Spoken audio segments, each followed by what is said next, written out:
Bonsoir à tous. Aujourd'hui, on va parler d'un sujet qui fait trembler Madrid, qui fait grincer des dents les supporters, et qui a poussé Raúl Varela, l'une des voix les plus respectées de Radio Marca, à sortir de ses gonds.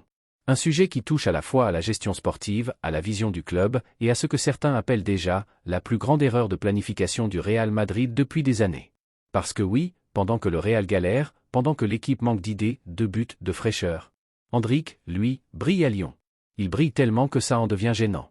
Et Varela a posé la question que tout le monde se pose, mais que personne au club n'a osé affronter. Pourquoi diable n'avait-il pas la moindre option de jouer? Installe-toi.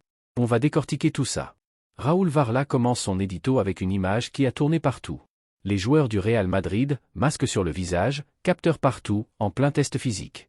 Une scène presque clinique, presque scientifique, qui résume selon lui l'obsession du club pour le physique. Il explique que le Real met une importance démesurée sur Antonio Pintus, le préparateur physique mythique, comme si la solution à tous les problèmes était dans les jambes, dans les poumons, dans les fibres musculaires. Mais pas dans le ballon. Et là, Varela enfonce le clou. Le club exige énormément de Pintus pour compenser les lacunes techniques et tactiques d'une équipe qui a déjà laissé filer 2 titres. Autrement dit, on court beaucoup, mais on joue peu. Et ça, c'est le décor parfait pour comprendre la suite. Varela rappelle que Vinicius est absent pour le prochain match à Mestalla.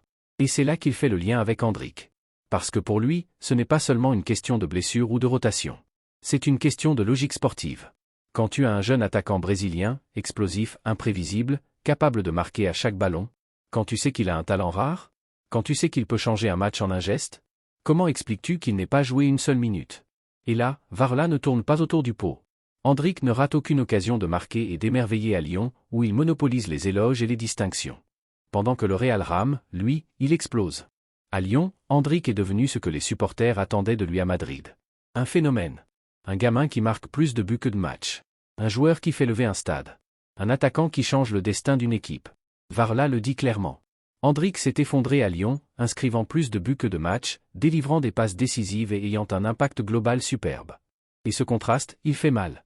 Parce qu'il met en lumière ce que le Real n'a pas su faire. Donner une chance. Une seule.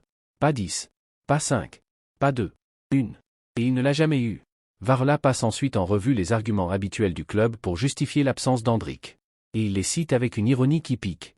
Il y a Mbappé et ses 40 buts. Il y a Vinicius, intouchable. Rodrigo n'a pas pu partir et a eu un bon mois. Brahim, MVP de la CA. Et Mamie fume.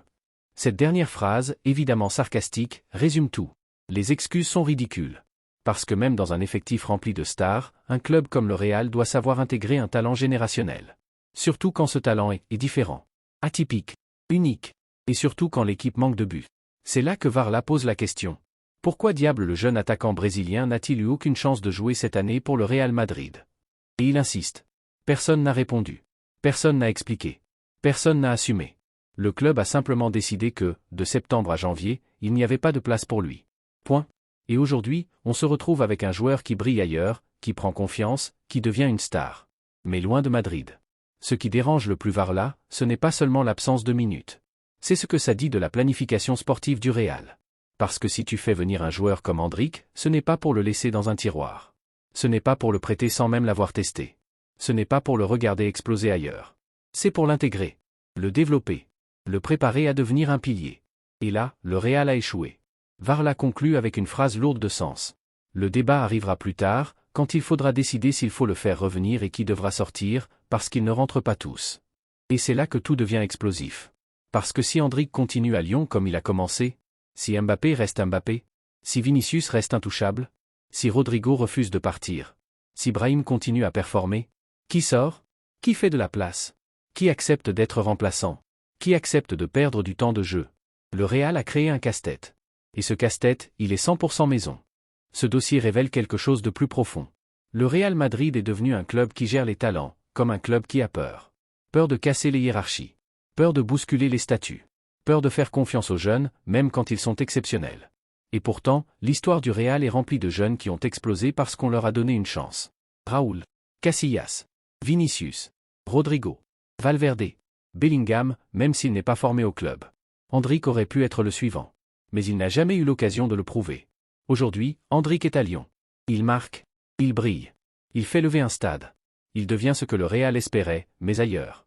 Et pendant ce temps, à Madrid, on se demande encore. Pourquoi? Pourquoi ne pas lui avoir donné une chance? Pourquoi ne pas avoir testé? Pourquoi ne pas avoir essayé? Raoul Varla a mis le doigt sur une plaie ouverte. Et cette plaie, elle ne va pas se refermer de sitôt. Parce que si Endrick continue à voler, le Real devra un jour répondre à cette question simple, brutale, inévitable. Pourquoi diable n'avait-il pas la moindre option de jouer?